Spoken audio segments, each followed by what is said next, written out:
Good morning, students. So, we will be discussing your next chapter, that is chapter 3, data handling. Okay. അപ്പോൾ data handling നിങ്ങൾ previous ക്ലാസ്സസിലൊക്കെ നമ്മൾ കുറച്ച് പഠിച്ചിട്ടുണ്ടാവും. So you might have learned how to collect data, tabulate them and put them in the form of bar graphs. Okay. അപ്പം നമുക്കൊരു കുറച്ച് datas തന്നിട്ടുണ്ടെങ്കിൽ ആ ഡാറ്റയിൽ നിന്ന് ഒരു ടേബിൾ ഫോം ചെയ്യുക. അതായത് നമ്മൾ ആ ഇൻഫോർമേഷന് കളക്ട് ചെയ്ത ഇൻഫോർമേഷനെ ജസ്റ്റ് ഒന്ന് ഓർഗനൈസ് ചെയ്ത് ഒരു ടേബിൾ ഫോമിൽ പ്രസൻറ്റ് ചെയ്യാനൊക്കെ നിങ്ങൾ പഠിച്ചിട്ടുണ്ടാവും. എന്നിട്ട് അതിൽ നിന്ന് ബാർ ഗ്രാഫ് വരക്കാനൊക്കെ നമ്മൾ ഡിസ്കസ് ചെയ്തതായിരിക്കും ലാസ്റ്റ് ചാപ്റ്റേഴ്സിൽ. അപ്പോൾ ഇനി അത് അറിയില്ലെങ്കിൽ നമുക്ക് നോക്കാം എങ്ങനെയാണ് ചെയ്യാന്ന്. സോ എന്തിനാണ് ഈ ഡാറ്റ ഹാൻഡ്ലിംഗ് എന്ന് പറയുന്നത്? ഓക്കെ, അപ്പോൾ നമ്മൾ ഒരു സെറ്റ് ഓഫ് ഡാറ്റാസ് നമുക്ക് കിട്ടിയിട്ടുണ്ടെങ്കിൽ ആ ഡാറ്റയെ നമ്മൾ കളക്ട് ചെയ്യുന്നു, അതിനെ പിന്നെ നമ്മൾ ഓർഗനൈസ് ചെയ്യുന്നു. ദെൻ നമുക്ക് അത് നോക്കിയിട്ട് നമുക്ക് ആ ഒരു ഡാറ്റയെക്കുറിച്ചുള്ള ഒരുപാട് കാര്യങ്ങൾ നമുക്കതിനകത്ത് നിന്ന് മനസ്സിലാക്കാൻ കഴിയും. റൈറ്റ്. ഇപ്പം നമുക്ക് പരത്തിയൊരു ഡാറ്റ തന്നിട്ടുണ്ടെങ്കിൽ നമുക്കത് പെട്ടെന്ന് മനസ്സിലാവാൻ പറ്റില്ല. ഇപ്പോൾ നമ്മുടെ ക്ലാസ്സിൽ ഇപ്പോൾ നിങ്ങളുടെ മാത്സിൻ്റെ മാർക്ക് അപ്പോൾ ജസ്റ്റ് നമ്മൾ ഒരു ഓർഡർ ഒന്നും ഇല്ലാതെ അങ്ങനെ എഴുതി വെച്ചാൽ ഇത് ആരുടെ മാർക്ക് എന്താ ഏതാന്ന് നമുക്ക് മനസ്സിലാവില്ല. പക്ഷെ അത് നമ്മൾ റോൾ നമ്പർ വൈസ് എഴുതുന്നു, ടേബിളിലൊക്കെ ആക്കി എഴുതിയാൽ നമുക്ക് ഒരൊറ്റ നോട്ടത്തിൽ കണ്ടാൽ മനസ്സിലാവും. Right. So that is what you are going to study here. അപ്പോൾ അത് മാത്രമല്ല, നമ്മൾ എന്തൊക്കെ നമുക്ക് അതിൽ നിന്ന് ഇൻഫോർമേഷൻ കിട്ടും, അത് വെച്ചിട്ട് എങ്ങനെയൊക്കെ നമുക്ക് ചെയ്യാം, അതൊക്കെയാണ് നമ്മൾ ഈ ഒരു ലെസണിൽ പഠിക്കാൻ പോകുന്നത്. Okay, so let's start. So data handling, the collection, recording and presentation of data help us organize our experiences and draw inferences from them. Okay. Collection, recording and presentation of data. Data collect ചെയ്യുന്നു, അത് record ചെയ്യുന്നു, അത് present ചെയ്യുന്നു. Now all of them help us to organize our experiences and draw inferences from them. അപ്പോൾ അതെല്ലാം നമുക്ക് എന്താണ്, നമ്മൾ ഒരുപാട് തരത്തിൽ സഹായിക്കുന്നു. We can analyze the data. Right. അപ്പോൾ നമ്മളതൊരു കളക്ഷനും ഓർഗനൈസേഷനും ഒക്കെയാണ് അതിനകത്ത് മെയിനായിട്ട് വരുന്നത്. അപ്പോൾ collecting data. So before collecting data, we should know for what purpose we need it, right? So I'm collecting information. So I should be knowing that for what purpose I need it, right? ഇപ്പോൾ നമ്മുടെ ക്ലാസ്സിലെ കുട്ടികളുടെ marks നമ്മൾ എടുത്തു, right. അപ്പം നമുക്കതിന് പല ആവശ്യങ്ങളുണ്ടാകും. ചിലപ്പോൾ നമുക്ക് റാങ്ക് നിശ്ചയിക്കാനായിരിക്കും. അപ്പോൾ എന്തിനാണ് നമുക്കത് വേണ്ടത് എന്ന് നമുക്ക് നോക്കണം. ഇപ്പോൾ എന്ത് ഡാറ്റ കളക്ട് ചെയ്യുമ്പോൾ എന്ത് പർപ്പസിനാണ്? ചിലപ്പോൾ നമുക്ക് ടോട്ടലായിട്ടുള്ള ആവറേജ് കാണാനായിരിക്കും, അങ്ങനെ എന്തിനും ആവാം. ഇപ്പോൾ അതുപോലെ തന്നെ ഒരു സിറ്റിയിലെ ടെമ്പറേച്ചർ നമ്മൾ കൊടുത്തിട്ടുണ്ട്. അപ്പോൾ അതിനകത്ത് റെയിനി ഡേയ്സ് ഏതൊക്കെയാണ്, അല്ലെങ്കിൽ റെയിൻ എത്ര കിട്ടിയിട്ടുണ്ട്, അങ്ങനെയൊക്കെ നോക്കാൻ നമ്മൾ എന്തിനു വേണ്ടിയിട്ടാണോ ചെയ്യുന്നത് അത് നമുക്ക് എപ്പോഴും ഒരു ധാരണ വേണം. ഓക്കെ, എന്താണ് നമ്മൾ ചെയ്യാൻ പോകുന്നത് എന്നുള്ളത്. Okay, then organizing data. After collecting data, we have to organize and record data. So അപ്പോൾ നമ്മൾ കളക്ട് ചെയ്ത ഡാറ്റയെ നമുക്ക് ജസ്റ്റ് ഒന്ന് ഓർഗനൈസ് ചെയ്യണം, അതിനൊരു പെർട്ടിക്കുലർ ഓർഡറിലാക്കണം. ഓക്കെ, അങ്ങനെ നമുക്ക് അതിനെ റെക്കോർഡ് ചെയ്യണം. സോ അപ്പോൾ അതിന് നമ്മൾ ഒരു ബെസ്റ്റ് ഓപ്ഷൻ എന്ന് പറയുമ്പോൾ when we put it in a proper table, it becomes easy to understand and interpret. അപ്പം നമുക്ക് ഒരു ടേബിളിനകത്ത് നമ്മൾ കൊടുക്കുകയാണെങ്കിൽ that will be easy for us to understand and interpret. നമുക്ക് അതിൽ നിന്ന് എളുപ്പം മനസ്സിലാക്കിയെടുക്കാം. So the representative values, അപ്പോൾ നമ്മൾ നോക്കാൻ പോകുന്നത് അപ്പോൾ ആ ഒരു ടേബിൾ ഫോമിലാക്കാനുള്ളതൊക്കെ നിങ്ങൾ ഏർലിയർ ക്ലാസ്സസിൽ പഠിച്ചിട്ടുണ്ടാവും. ഓക്കെ, ചിലപ്പോൾ നമ്മൾ കൂടുതലുള്ളത് ഫസ്റ്റ് എഴുതുന്നു, അല്ലെങ്കിൽ ചിലപ്പോൾ 1 മുതലുള്ളത് അങ്ങനെ, അല്ലെങ്കിൽ അസെൻഡിങ് ഓർഡറിൽ ഡിസെൻഡിങ് ഓർഡറിലൊക്കെ നമ്മൾ അങ്ങനെ പല രീതിയിൽ നമുക്ക് ഓർഗനൈസ് ചെയ്യാം. സോ അങ്ങനെ നമ്മൾ ഓർഗനൈസ് ചെയ്തിട്ട് അതിൽ നിന്ന് നമുക്ക് ഒരുപാട് അതിനെക്കുറിച്ച് കൂടുതൽ നമുക്ക് മനസ്സിലാക്കാൻ, ഇപ്പോൾ നമ്മൾ ആവറേജ് കാണുന്നു, അതുപോലെ തന്നെ അതിലേറ്റവും കൂടുതൽ വരുന്ന സംഖ്യ ഏതാന്ന് കാണുക, അങ്ങനത്തെയൊക്കെ കാര്യങ്ങൾ ചെയ്യാൻ വേണ്ടിയിട്ട് നമ്മൾ ഒരുപാട് indicators use ചെയ്യുന്നു. So first one is arithmetic mean. So arithmetic mean is one of the measure of central tendency, right? So you might have studied about that. So first one is arithmetic mean. The most common representative value of a group of data is arithmetic mean or simply mean. അപ്പോൾ നമുക്ക് mean എന്ന് പറയാം, arithmetic mean, അല്ലെങ്കിൽ നമുക്ക് അതിനെ average എന്നും പറയാം. So ഒരു സെറ്റ് ഓഫ് ഡാറ്റ തന്നിട്ടുണ്ടെങ്കിൽ ആ ഡാറ്റയിൽ നിന്ന് നമ്മൾ അധികവും നമ്മൾ ആവറേജ് കാണും. ഇപ്പോൾ ഈ മാർക്കിൻ്റെ കേസ് പറഞ്ഞു, അപ്പം നമ്മുടെ ക്ലാസ് ആവറേജ് കാണാനുള്ള ഒരു ഇതുണ്ടാവും. അപ്പോൾ ആ ക്ലാസ്സിൽ നമ്മുടെ മാത്സിന് കിട്ടിയ ഒരു ആവറേജ് എന്ന് പറയുമ്പോൾ ആ ഡാറ്റ, അതായത് എല്ലാ കുട്ടികൾക്കും കിട്ടിയ ആ മാർക്കിനെ ബേസ് ചെയ്തിട്ടാണ് നമ്മളത് ചെയ്യുന്നത്. സോ ആ ഒരു രീതിയിലുള്ള ആദ്യത്തെ റെപ്രസെൻറ്റേറ്റീവ് വാല്യൂ ഓഫ് ഡാറ്റ കളക്ഷനും ഓർഗനൈസേഷനും കഴിഞ്ഞിട്ട് നമ്മൾ ചെയ്യുന്ന ആദ്യത്തെ ഒരു വാല്യൂ, അതായത് മെഷർ ചെയ്യാണ് നമ്മൾ ഈ ഡാറ്റയെക്കുറിച്ച് കൂടുതൽ മനസ്സിലാക്കുകയാണ്. സോ അതിൽ ഫസ്റ്റ് വൺ ആണ് arithmetic mean. So arithmetic mean is the sum of all observations divided by number of observations. Okay, so mean in the definition is, it is the ratio of sum of all observations to the number of observations, right?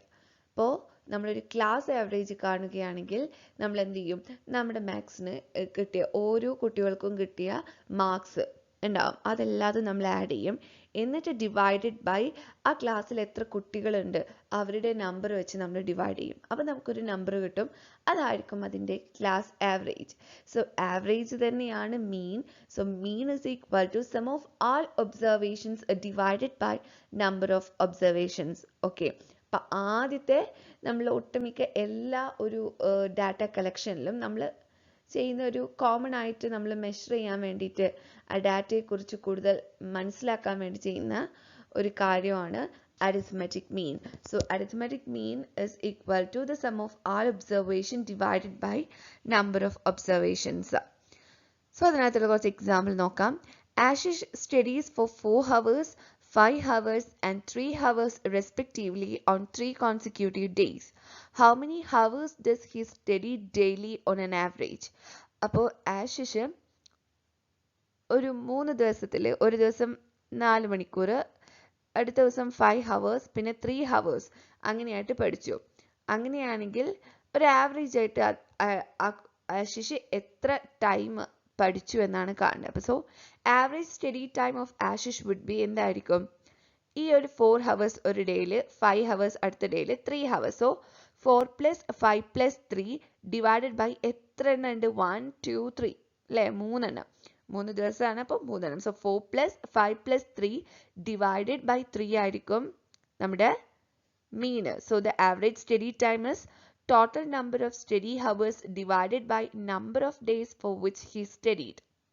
That is equal to 4 + 5 + 3 divided by 3. So that is equal to 12 by 3, that is equal to 4. So therefore 4 hours per day. അപ്പോൾ അതിൻ്റെ average നമ്മൾ just 3 values തന്നിട്ടുണ്ട്, അപ്പോൾ അതിൻ്റെ average കാണുകയാണ്. So the average will be 4 hours per day. So next question is, a batsman scored the following number of runs in 6 innings: 36, 35, 50, 46, 60, 55. Calculate the mean runs scored by him in an inning. Okay, അപ്പോൾ ഒരു ബാറ്റ്സ്മാന് 6 ഇന്നിങ്സിൽ 6 ഇന്നിങ്സിലായിട്ട് 36, 35, 50, 46, 60, 55 ഇത്രയും runs ആണ് score ചെയ്തത്. അങ്ങനെയാണെങ്കിൽ നമ്മൾ മീൻ runs, അപ്പോൾ ആ ഒരു ആവറേജ്, ആ റൺസ് ആളുടെ ആ ഒരു ആവറേജ്, റണ്ണിൻ്റെ ആവറേജ് എത്രയാണെന്നാണ് കാണേണ്ടത്. സോ അപ്പോൾ നമ്മൾ എന്ത് ചെയ്യണം, ആവറേജ് കാണാൻ വേണ്ടി അല്ലെങ്കിൽ മീൻ ചെയ്യാൻ വേണ്ടിയിട്ട് നമുക്ക് തന്നിട്ടുള്ള ആ റൺസുകളൊക്കെ ആഡ് ചെയ്യുക, ഡിവൈഡഡ് ബൈ എത്ര എണ്ണം ഉണ്ട്, എത്ര കളികളിൽ നിന്നാണെന്നുണ്ട്, 6 ഇന്നിങ്സ് ആണ്, 1 2 3 4 5 6 6 ഇന്നിങ്സ്, റൈറ്റ്. സോ 6 ദിവസത്തെ കളികളിൽ നിന്ന് കിട്ടിയിട്ടുള്ള ആ 6 റൺസ് ഡിവൈഡഡ് ബൈ ദാറ്റ് 6, അങ്ങനെയാണ് നമ്മൾ മീൻ കാണുന്നത്. So mean runs scored by him is equal to total runs divided by number of innings, that is equal to 36 + 35 + 50 + 46 + 60 + 55 divided by 6. അപ്പോൾ നമ്മൾ ആഡ് ചെയ്യുമ്പോൾ we get the answer. ഇത് എല്ലാതും നമ്മൾ ആദ്യം ഒരുമിച്ച് ആഡ് ചെയ്യുക. So you get 282 divided by 6. Now your answer is 47. Therefore the mean run scored by the batsman is equal to 47. So next one is range. അപ്പോൾ range ആണ്. അപ്പോൾ ഫസ്റ്റത്തെ മെഷർ പറഞ്ഞു നമ്മൾ അരിത്മെറ്റിക് മീൻ ആണ്. Now range എന്ന് പറയുമ്പോൾ നമുക്ക് നമ്മുടെ ഡാറ്റയുടെ ഒരു സ്പ്രെഡ് കാണാം. ഓക്കെ, ഇപ്പോൾ മാർക്കിൻ്റെ കേസിലാണെങ്കിൽ ഒരാൾക്ക് ചിലപ്പോൾ 150, ചിലപ്പോൾ 50 കിട്ടിയിട്ടുണ്ടാവും. Now another person may be getting, അപ്പോൾ ഒരു ലോവസ്റ്റ് മാർക്ക് ചിലപ്പോൾ 10 ആയിട്ട് കിട്ടിയിട്ടുണ്ടാവും ഒരാൾക്ക്. സോ അപ്പോൾ നമുക്ക് ആ ഒരു ഡാറ്റയുടെ സ്പ്രെഡ് എത്രത്തോളം ഉണ്ട്, ഈ ഡാറ്റ ഏതൊക്കെ വാല്യൂസ് ഇൻ ബിറ്റ്വീൻ ആണ് എന്നൊക്കെ കാണാൻ വേണ്ടിയിട്ട് നമ്മൾ സ്വീകരിക്കുന്ന ഒരു മെത്തേഡാണ് റേഞ്ച് കാണാം. അതിൻ്റെ റേഞ്ച് നമ്മൾ പറയുന്നത് അതിൻ്റെ റേഞ്ച് എന്താ, സോ അതിൻ്റെ ഒരു റീച്ച് എന്താ, അതിൻ്റെ സ്പ്രെഡ് എന്താന്ന് കാണാൻ. അപ്പം അതെങ്ങനെയാണ് ചെയ്യുന്നത്? That is the difference between the highest number minus the lowest number, the difference between highest and lowest numbers. അപ്പോൾ ഒരു ഡാറ്റയിലെ ഏറ്റവും ഹയസ്റ്റ് നമ്പറും ഏറ്റവും ലോവസ്റ്റ് നമ്പറും തമ്മിലുള്ള ഡിഫറൻസ് ആണ്. അപ്പോൾ റേഞ്ച് കാണാൻ നമുക്ക് കൂടുതലായിട്ട് നമുക്ക് ആ തന്നിട്ടുള്ള ആ ഒരു സെറ്റ് ഓഫ് ഡാറ്റ ഉണ്ടല്ലോ, ആ നമ്പേഴ്സ് നമുക്കൊന്ന് അസെൻഡിങ് ഓർഡറിലോ ഡിസെൻഡിങ് ഓർഡറിലോ അറേഞ്ച് ചെയ്താൽ കൂടുതൽ നമുക്ക് എളുപ്പത്തിൽ ചെയ്യാം. Okay, so the difference between the highest and the lowest observation gives the range of an observation. So range is the difference between highest and lowest observation. അപ്പോൾ നമുക്ക് അത് ഒരു എക്സാമ്പിൾ നോക്കാം. Now the ages in years of 10 teachers of a school are 32, 41, 28, 54, 35, 26, 23, 33, 38, 40. Now first question, what is the age of oldest teacher and that of the youngest teacher? What is the range of the ages of the teachers? What is the mean age of these teachers? Okay, 2, 3 and 3 question ആണ്. So തന്നിട്ടുണ്ട് ഒരു 10 ടീച്ചേഴ്സിൻ്റെ ഒരു സ്കൂളിൽ 10 ടീച്ചേഴ്സിൻ്റെ age ആണ് 32, 41, 28, 54, 35, 26, 23, 33, 38, 40. അപ്പോൾ അതിലാദ്യം നമുക്ക് കാണേണ്ടത് age of oldest teacher, ഏറ്റവും പ്രായമായ ആളുടെ വയസ്സ് ഇതിൽ 54 ആണ്. അപ്പോൾ നിങ്ങൾക്ക് വേണമെന്നുണ്ടെങ്കിൽ ഇതിനെ അറേഞ്ചിങ് അസെൻഡിങ് ഓർഡറിൽ എഴുതാം. ഇതിപ്പോൾ ചെറിയതായതുകൊണ്ട് അങ്ങനെ ചെയ്യണമെന്നില്ല, ബട്ട് എന്നാലും നമുക്ക് അങ്ങനെ ചെയ്യുന്നതാണ് കൂടുതൽ നല്ലത്. അസെൻഡിങ് ഓർഡറിൽ ഈ നമ്പേഴ്സിനെയൊക്കെ എഴുതുക. അപ്പോൾ ആദ്യം ഏറ്റവും ചെറുത് എഴുതാം അല്ലേ, സോ അങ്ങനെ എഴുതാം. അല്ലാന്നുണ്ടെങ്കിൽ ഇങ്ങനെ നോക്കൂ, 54 ആണ് ഏറ്റവും oldest age. Now the youngest age is എത്രയാണ്? 23 ആണ്, right. So range of the ages of the teachers ആണ് രണ്ടാമത്തെ ക്വസ്റ്റ്യൻ. അപ്പോൾ range എന്ന് പറയുമ്പോൾ it's the difference between highest and the lowest. അപ്പോൾ നമുക്ക് എന്താണ് 54 മൈനസ് 23 ആയിരിക്കും range of the ages of the teachers. പിന്നെ what is the mean age of these teachers? അപ്പോൾ ടീച്ചേഴ്സിൻ്റെ mean age എന്ന് പറയുന്നത് എത്രയായിരിക്കും? ഈ 32 plus 41 plus 28 plus 54 plus 35 plus 26 plus 23 plus 33 plus 38 plus 40 ഇതെല്ലാത്തും നമ്മൾ അഡീഷൻ പെർഫോം ചെയ്യുക. ഡിവൈഡഡ് ബൈ എത്ര ഉണ്ട്? 10 ടീച്ചേഴ്സ് ആണ് തന്നിട്ടുണ്ട് അല്ലേ, ഡിവൈഡഡ് ബൈ 10. 1, 2, 3, 4, 5, 6, 7, 8, 9, 10. സോ ഇത്രയും ഡിവൈഡഡ് ബൈ 10, അതിൻ്റെയൊക്കെ സം ഡിവൈഡഡ് ബൈ 10. അങ്ങനെയാണ് നമ്മൾ ഏജ് കാണുന്നത്. C. So the solution is age of the oldest teacher is 54, age of youngest teacher is 23. Therefore the range of the ages of the teachers is equal to 54 minus 23. അപ്പോൾ നമ്മുടെ highest number minus lowest number ചെയ്യുന്നതാണ് range. So 54 minus 23 is equal to 31 years. Now your third question is mean ages of the teachers, that is equal to 32 plus 41 plus 28 plus 54 plus 35 plus 26 plus 23 plus 33 plus 38 plus 40 divided by 10. അപ്പോൾ നമുക്ക് എന്ത് കിട്ടും? 350 divided by 10. ഇത് add ചെയ്യണം. So addition perform ചെയ്യുമ്പോൾ തെറ്റരുത്. Addition ചെയ്തിട്ട് 350 divided by 10. So that is equal to 35 years ആണ് നമ്മുടെ mean age. Okay, so another measure of central tendency is, അപ്പോൾ അരിത്മെറ്റിക് മീൻ ആണ് ആദ്യത്തെ മെഷർമെൻറ്റ്. പിന്നെ അത് കഴിഞ്ഞിട്ടുള്ള ഒരു മെഷർ എന്ന് പറയുന്നത് മോഡാണ്. സോ മോഡ് എന്ന് പറയുമ്പോൾ ഒരു പെർട്ടിക്കുലർ സെറ്റ് ഓഫ് ഡാറ്റയിൽ ഏറ്റവും കൂടുതൽ തവണ വരുന്ന വാല്യൂ. ഓക്കെ, അപ്പോൾ അത് നമ്മൾ ഉപയോഗിക്കുന്നത് ഇപ്പോൾ നമുക്കൊരു ഷർട്ടിൻ്റെ പ്രൈസ് അങ്ങനെയൊക്കെ നമ്മൾ കാണാൻ വേണ്ടിയിട്ട് നോക്കുമ്പോൾ ഇപ്പോൾ ഒരു ഷോപ്പ് കീപ്പറിൻ്റെ അടുത്ത് ഒരു പെർട്ടിക്കുലർ സൈസിലുള്ള ഷർട്ട്സ് മാത്രമാണ് അവിടെ സെല്ലായി പോകുന്നത്. ഇപ്പോൾ സ്മോൾ ഉണ്ട്, ലാർജ് ഉണ്ട്, മീഡിയം ഉണ്ട്, ഓക്കെ, എക്സൽ ഉണ്ട്. അപ്പോൾ ഇതിൻ്റെയൊക്കെ പ്രൈസ് നോക്കിയിട്ട് കാര്യമില്ല. അപ്പോൾ അതിൽ ഏറ്റവും കൂടുതലായിട്ട് സ്പെൻഡ് ആവുന്നത്, ഏറ്റവും കൂടുതലായിട്ട് വരുന്ന ആ ഒരു നമ്പർ, ഇപ്പോൾ മീഡിയം സൈസാണ് വരുന്നതെങ്കിൽ കൂടുതലായിട്ട് മീഡിയം ആണ് നമ്മൾ നോക്കുന്നത്. So that is mod. So here the mod of a set of observation is the observation that occurs most often.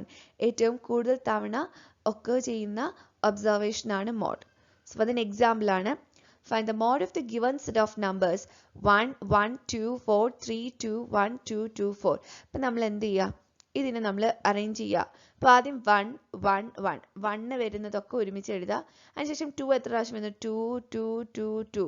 Okay, പിന്നെ 3 ഒരു ടൈം, 4 1 2 2 ടൈം.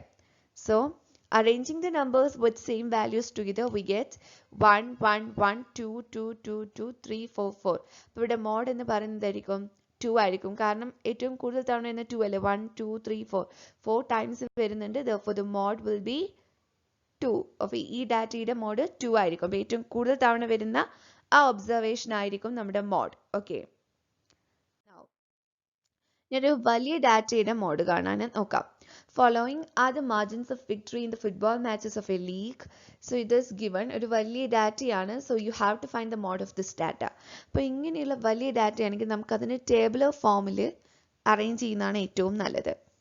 സോ അപ്പോൾ നമ്മൾ മാർജിൻസ് ഓഫ് വിക്ടറി, 1 വിക്ടറിയിൽ എത്ര ഉണ്ട്, 1 2 3 4 5 6 7 8 9 ഉണ്ട് അല്ലേ. സോ 9. അപ്പോൾ എത്ര, അപ്പോൾ നമ്മൾ ടാലി ബാർ വെച്ചിട്ട് നമ്മൾ ചെയ്യാൻ പഠിച്ചിട്ടുണ്ട് അല്ലേ.